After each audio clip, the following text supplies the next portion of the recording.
Me, I was about to do my cooking. He said he will cook. Okay.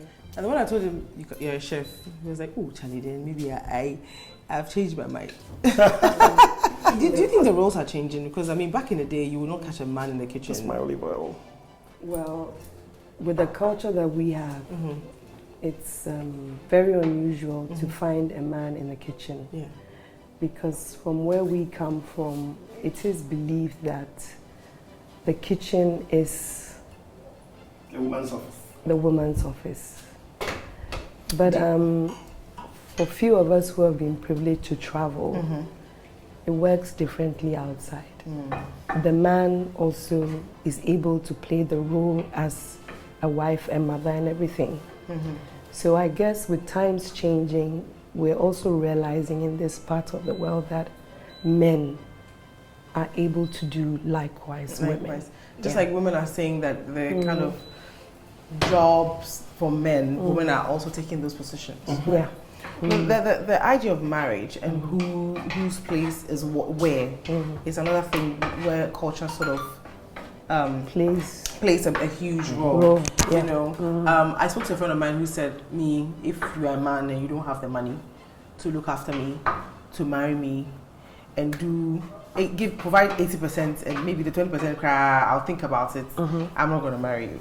So a lot of us are we marrying for money? Are we marrying for love? Are we marrying for material stuff? You know, PG. Well, for me, it depends. That's what you see in the person. But I think that ultimately it's both sides. You understand? Like man must eat, like they say. So clearly, everybody wants to go into a family where they are comfortable. For a woman, you might have worked to a certain level in your life. You want to get a man who is not going to be a liability on your financial burden. Somebody who can support you. Yeah. Even if the person is temporarily down, at least the person should be somebody you know has a tendency to bounce back. Yeah. You understand? But what happened to love? Yeah, love is good, but ultimately, you know, self-preservation comes in. That's what, you know, that's what happens. Everybody wants to be safe. Like times change. You know. Times change, and then marriage comes with responsibilities. And when you get married, you plan a family, you start having a kid, 2 kids. You expect that your partner should be working to be able to support the family. So if one party might be working in certain cases, the other party might not.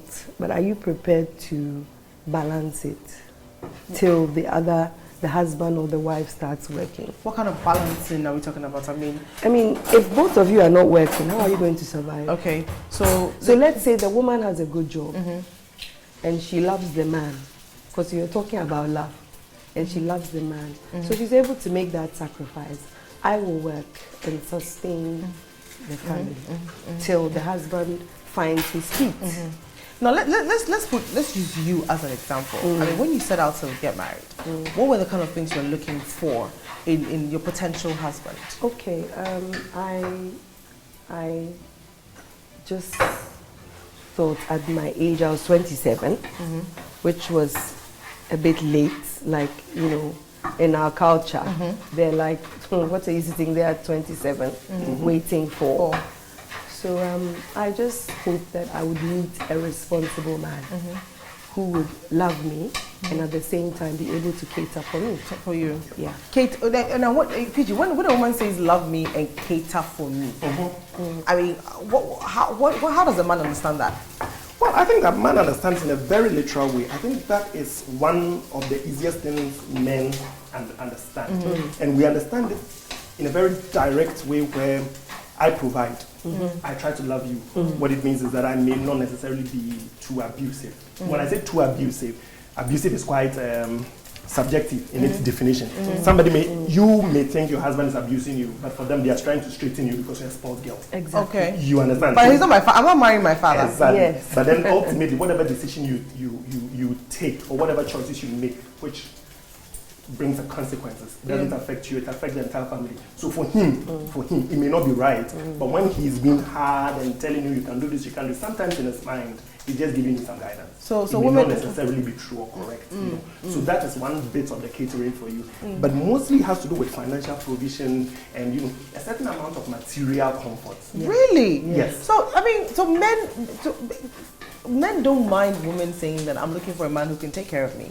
In fact, that's what it's supposed to be. That's what it's supposed to be, which is why when a man finds himself in a position where he can't financially take care of a woman, he gets a bit scared and intimidated, and sometimes he feels insecure because that is what everybody expects me to do, but I can't do it. Yeah, but let's say, for instance, if you decided that I want to get married now, what kind of man would you be looking for? A responsible man. Thank you. So this is where we are. But I see a responsible man. Responsible man with what? I mean, he has to have a job, obviously, because I'm working. Thank you. Right? But that's not, for me, that's not the first thing I look out for. There has to be some character traits that I have sort of, I know that I'm looking for in a man. Okay. So once I check those boxes, and I mean, I don't like using the word boxes. I understand. Yeah. Once you check these boxes and you see that in a man, you're hoping the icing, for me, the cherry and the icing on the cake is the fact that he is able to look after me when I'm down.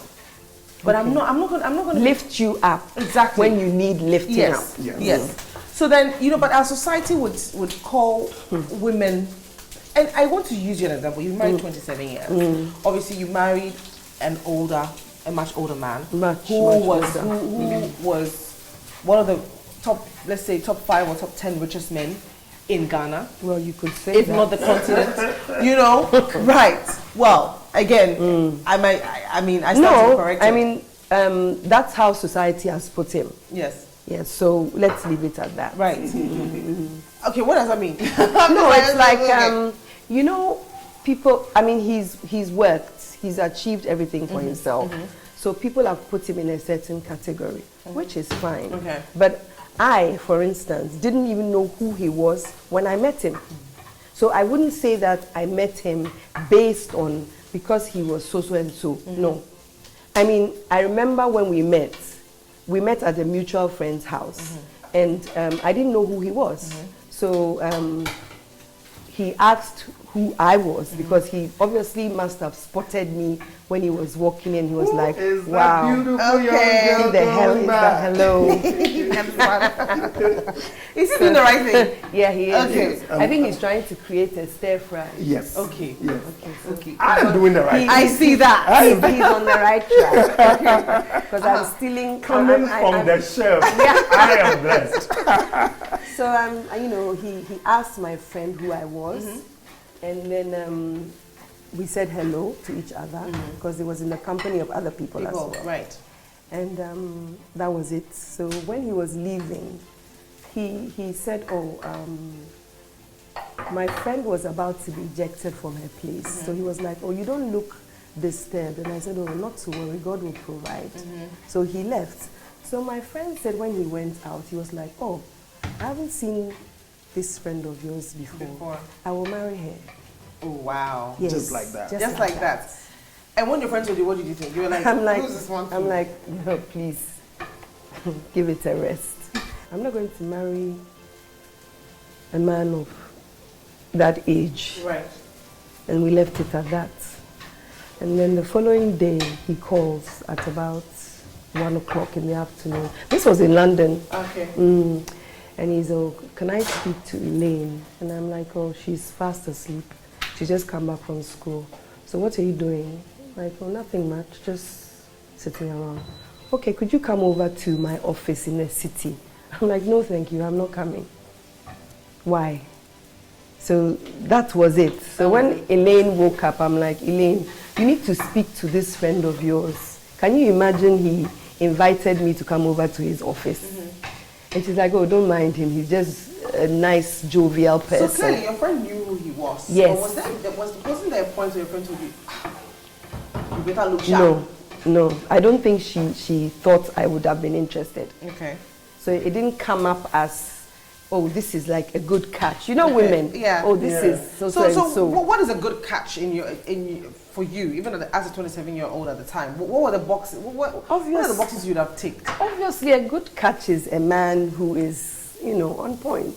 he will look after you, money to spend, you know. Money is important. Yes. It's very important. Yeah, but what about physically? Oh, good catch, not in terms of, you know, like marriage, but in terms of somebody that you go out with. Right. But in terms of marriage, you look at it differently.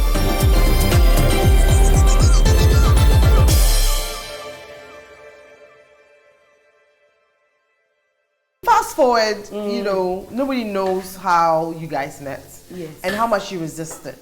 But all society can see is here's a nice young lady who is seeing this older man. It has to clearly be because he has money. Obviously. It has to be clearly because she is quite materialistic. You know, I mean, how did that make you feel? Because I'm sure you probably heard all the talk. From the beginning, it wasn't out there. So it was quite harsh. So eventually it came out that, you know, we probably have to get married. But I mean, I must say, my parents were never in agreement, especially my father.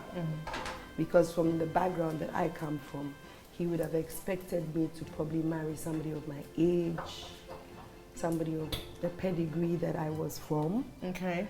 And also, this is somebody who had another wife, an older wife. And his religion permitted him to marry 4. PG, polygamy. Well, as far as his religion permits him, it's easy to be polygamy. Precisely. Okay.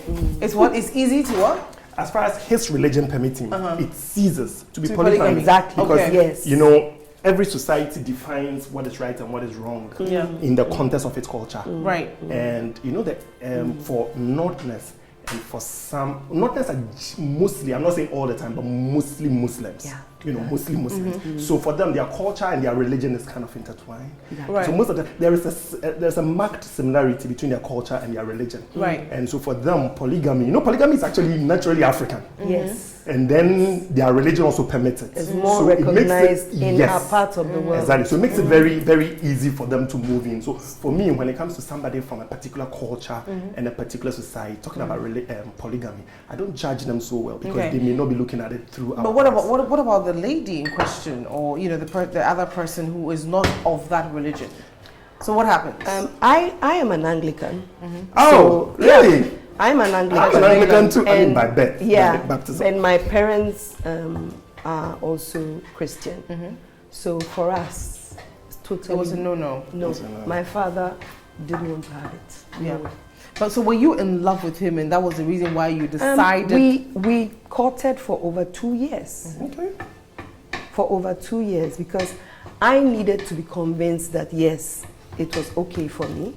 I needed to know who he was, you know, what sort of a man he was. He could be a billionaire, but that doesn't mean I could live with him. And obviously, it's not just because of money you marry. There are other factors to it. So I needed to get to know who he was, and he also needed to get to know who I was.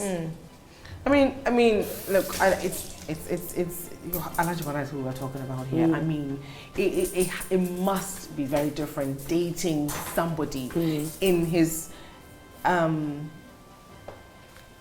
I wouldn't even want to use the word pedigree, but in his, you know, for who he is. For who he is. Dating somebody like him, like you're saying, a very well accomplished gentleman. He's achieved so much, he overachieved so much. It must have been easy for him to date or court you. You see, like PG was saying, he is a Muslim, born and bred. Parents, his father had 4 wives. That's all he's known. Me, I'm completely new to this kind of thing. So for him to make me accept that it's okay for me to marry another wife, he needs to convince me. Okay. And most of all, my parents. Because when my father didn't want to hear anything about it at all. No way. And then he's like, so, number one, you are much older than her. You're like, there's a good, probably over almost 30-year age difference. Wow. Yes. And aside of that, there's somebody else. And this is my daughter, whom I believe can find her own husband. So, you need to convince me why I should allow you to marry my daughter. If you've enjoyed this episode, don't forget to leave a comment below and click the subscribe button for more exciting episodes. And what are you waiting for? Click it now.